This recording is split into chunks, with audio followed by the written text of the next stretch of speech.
2 of these screws are original and 2 of them I made. Which one are original? I want you to take a guess. In 5, 4, 3, 2, 1. All right, let's take this one out first.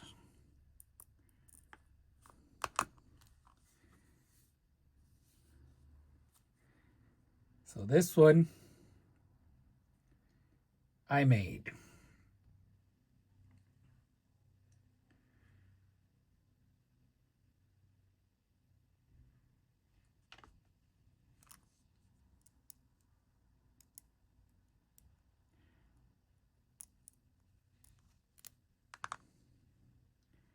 This one is original. So you wouldn't been able to tell them apart if I wouldn't have told you.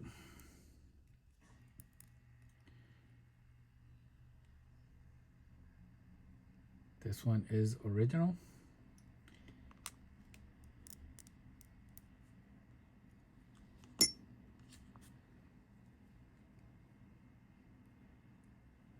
And the other one I made. Check it out. So I just found out that G-Shock Casio is not going to be selling these screws. So we are screwed.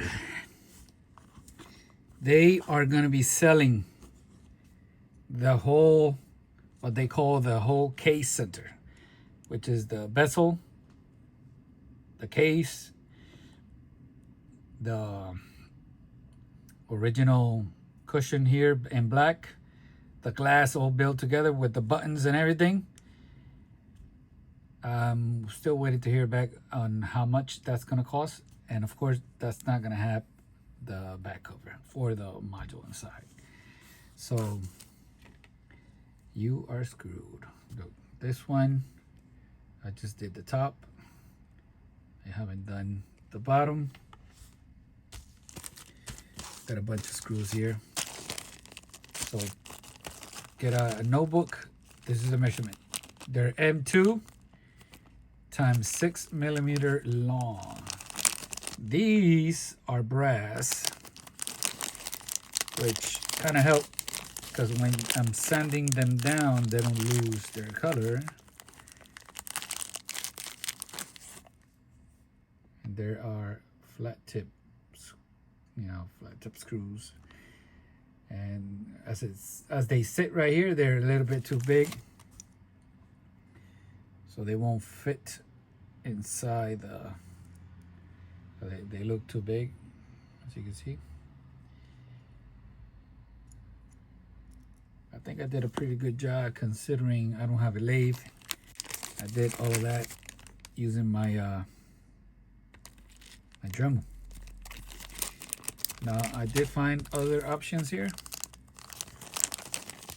Again, M2 times 6. These are called button head. These are not brass, they're stainless steel, and they have like a gold plated.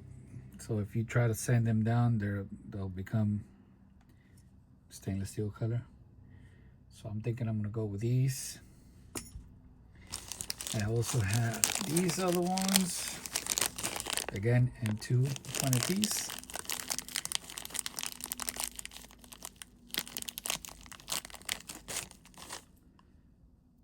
They got a flat top here, but they're not flat at the bottom. But they don't look bad either. Look.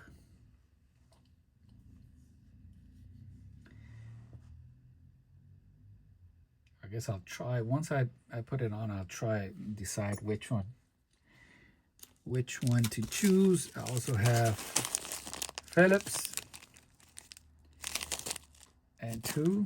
times 6, and of course in black. So these come in black, and the flat tip, the ones that are brass, I didn't look for them in black, but I think they might be available in black. Or you could buy them in stainless steel and, you know, paint the top black, because I think that's how the originals are. So how did I get the top to match the original? Well, I use all my my sanding equipment, and I polished the top. And once they were nice and shiny, I just use this to give them that original look. They're not completely flat, so I was looking under the microscope, and as you can see, they have like an edge. See? So I did try to replicate that, and you probably want to see this. So these are aftermarket buttons for a GMW B5000. And as you can see, they fit this model. This is a TBA aftermarket. That button is way bigger. I mean, the red part is way bigger than the original. But, you know, you gotta have some fun with your watches. You know what I mean? So I'm gonna build this, and I'm gonna show you, while I build it, I'm gonna show you the water test, the waterproof test.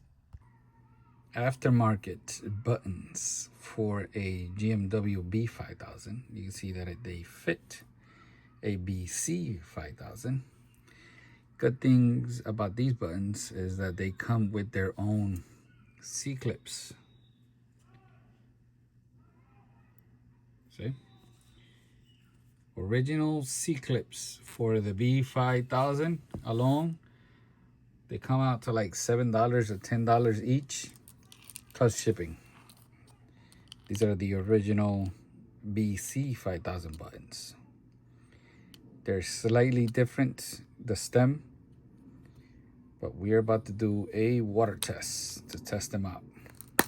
All right, water test, aftermarket TBA buttons on the GMW BC 5000. Pressing the buttons inside the water, turning it around.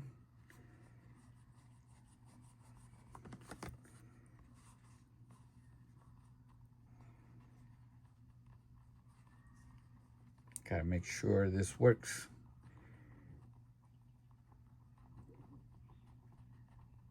In case I decide to use this to go off-roading.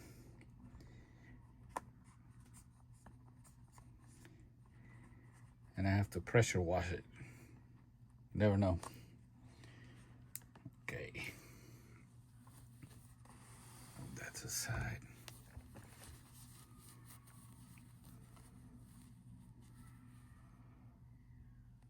And it looks dry. Let's open it up so you can see inside.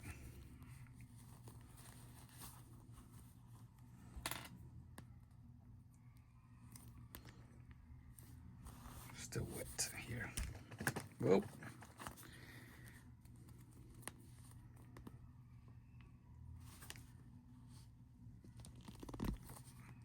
You see the seal.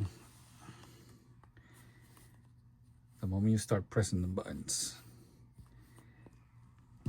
it gets a little bit tighter, but there, I got it.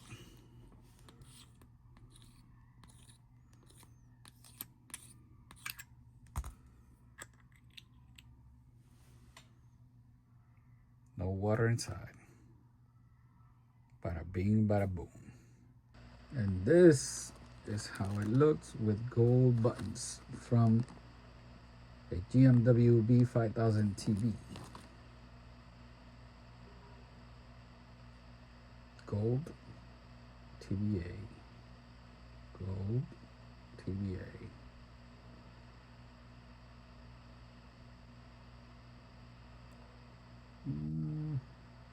We'll stick with the TBA for now. This thing is backwards. Goes like this.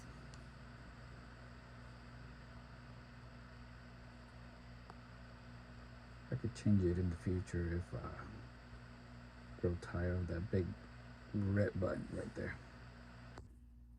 All right, check it out. I went with these flat top here. Of course, I could change it later. So for the bracelet, I do not want to go back to the metal original one.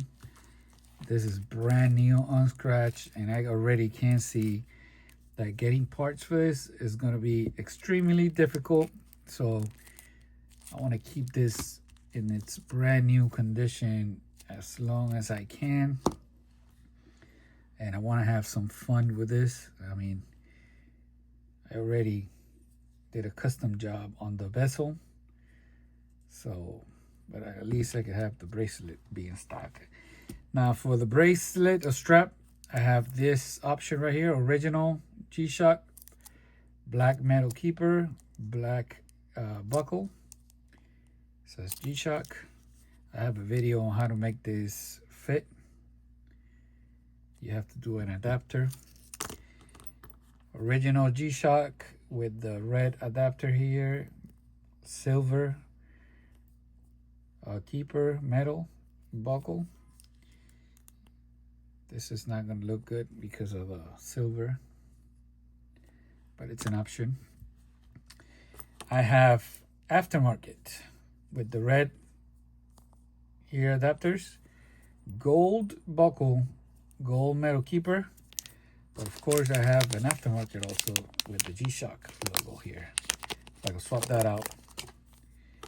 And I have the aftermarket, the lookalike of the original.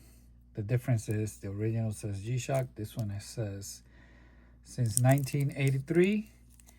The original, the buckle is like squared off. This one is like rounded off, like a DW 5600.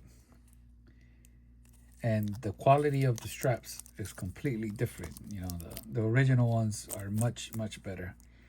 But again, this is just to have fun. I'm gonna leave you guys, you know, in the comments, you guys to pick which one I should install.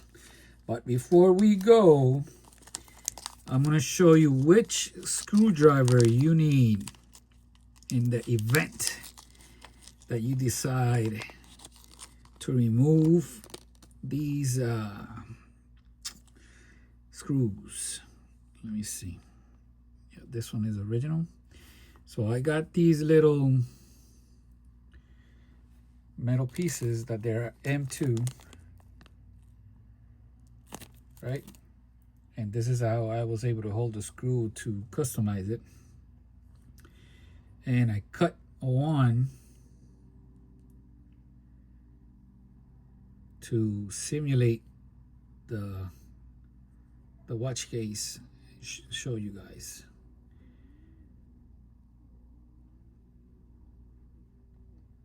All right, so you can see that it goes in pretty smooth because I was able to remove all that original Loctite that they use. And talking about that, just because you get this screwdriver doesn't mean that the screws are going to come out. Either way, I was able to get 2 of them out, and I had to drill out 2. That's how tight that was. And look, this is a T-shaped screwdriver, and this is how it works.